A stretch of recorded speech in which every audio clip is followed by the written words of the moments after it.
So one of my Instagram followers brought up an interesting question. Is the brand new 20-70 f4 lens, better than the 24-105? And I thought, actually, you know what? That's an interesting video to make because that's a genuine question.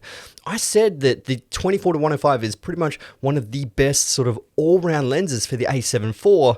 And then Sony have dropped this 20-70 lens, which obviously 20 mils is wider than 24. So this could be an interesting video, and there's a whole bunch of pros and cons to do with both of these lenses, but we really need to discuss this one and figure out which one could be, the best for you in your situation, because obviously it really depends on the situation you're actually going to be using these lenses in to, which one you're going to be choosing. So I can't say buy the 24-70 f 2.8 G Master lens, that one's going to be perfect for you. Well, I can't say that because I don't know what's perfect for you. Do you actually need the f2.8? Can you get away with the f4 with both of these? Do you need 24-105 with extra long zoom? And first of all, we have to talk about the price. Now, the 20-70 f4G lens is currently at $1,098 USD, and the 24-105 is $1,298. So the 24-105 is almost $200 more than the 20-70. And also, just for context, the Sony 24-70 G Master f2.8 version 1 is $1,698 US. So that's not much more than both of these lenses. Now, these prices do vary depending on country. I know some prices are a little bit more expensive in Europe and some prices are different here in Australia. So this is one thing you need to consider. Obviously, budget is the biggest key factor when thinking about lenses.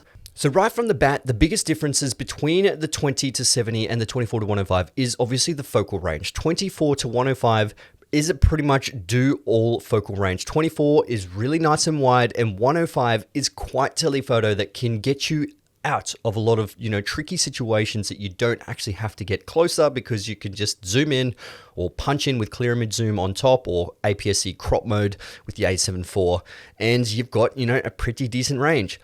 But the 20mm is really interesting because if you do want to shoot 4K 60, you do have that APS-C crop, and that makes the 24-105 a 32mm at the wide end. So that's probably not 32, 36. Man, my mathematics sucks and I'm Asian. 36mm is obviously very similar to your 35mm lens, and it's not really that wide, whereas this one will crop into about 30mm. So you're getting 6mm. 6mm can make a big difference. It actually can. But, if you're not using 4K 60, then 20mm is actually quite wide, and that would be comparable to like your Sony 20mm f1.8. This could be a determining factor that, the 20-70 will actually suit you if you need wide shots. So architecture stuff, landscape photography, wedding videography, the 20mm could be the best option.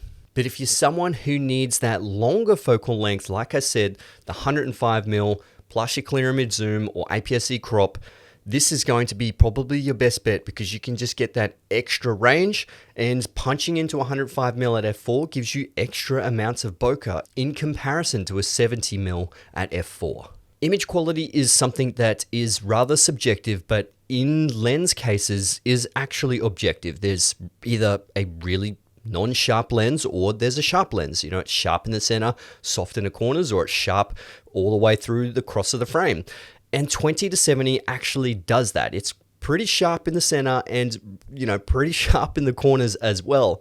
Whereas the 24-105 has that issue where it's not sharp enough at 24mm when it comes to the corners, and 105mm, same again. It's, lacks sharpness in the corners. It's nice and sharp in the center.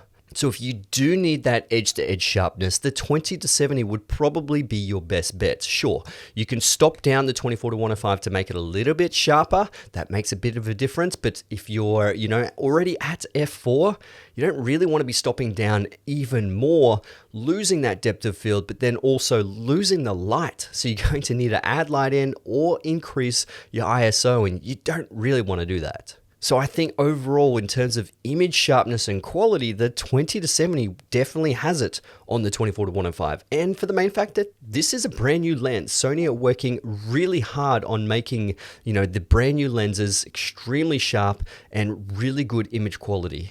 Features. Now, features is one thing that is a big difference between this one. This one has 2 customizable buttons. Also, your autofocus to manual focus switch. It's got your iris lock. It's got the clickable iris. It obviously has the iris ring as well. Whereas this one has your autofocus to manual focus switch, your one custom button, the optical steady shot that you can turn on and off, and that's pretty much it. But the key difference there is optical steady shot. Now, I did a comparison between the older 24-105 Zeiss lens with optical steady shot on, and obviously this lens that doesn't have optical steady shot, and I put them on the alpha bodies, and I didn't really see any difference when it came to stability.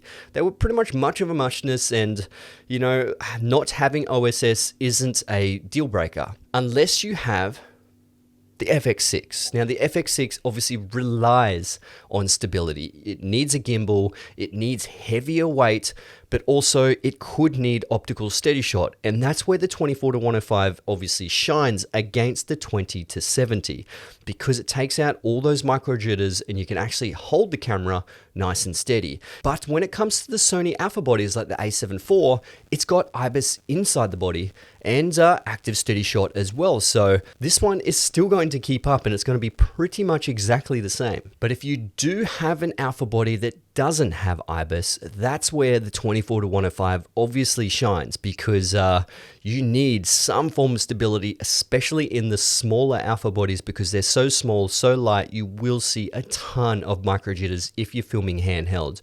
But in the end of the day, if you do need stable footage, invest in a gimbal. They're super cheap these days. Now, the newer technology inside the 20-70 with the focus motor, so it's an XD linear focus motor, so it has 2 of them inside, which makes it pretty much absolutely linear when you're doing manual focus pulls with this, which is great. If you want to pull to one subject, pull back, then pull back in, it's going to hit the mark exactly the same each and every single time, which is really, really handy. And this is actually parfocal as well. So parfocal is if you focus on a particular spot, you zoom in, it will stay focused on that spot in manual focus. But obviously in autofocus, that actually does help with keeping the focus point in the exact same spot. Whereas the 24-105 isn't parfocal. So if you did need a parfocus lens, the 20-70 is your choice.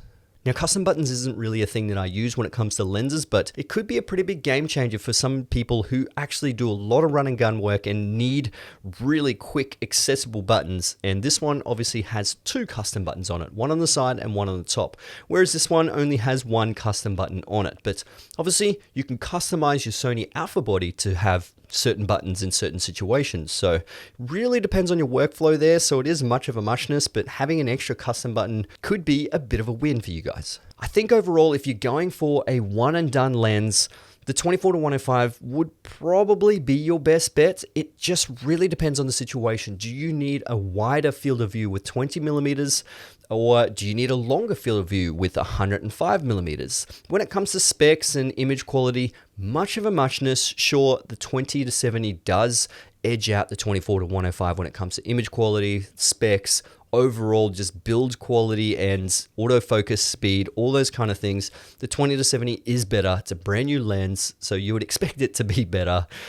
But if you have the 24-105, there is absolutely no need to get the 20-70. And I still would say the 24-105 is the best all-rounder lens for the Sony A7 IV. So anyway, guys, I hope you enjoyed this video. If you did, give it a thumbs up. That would be absolutely amazing. Subscribe to my YouTube channel if you haven't already. A link will be in the description below if you do want to check out the review of this one, because it is live. It dropped a few days ago, whenever I'm posting this video. But check that one out. Leave a comment and let me know what you think of this lens.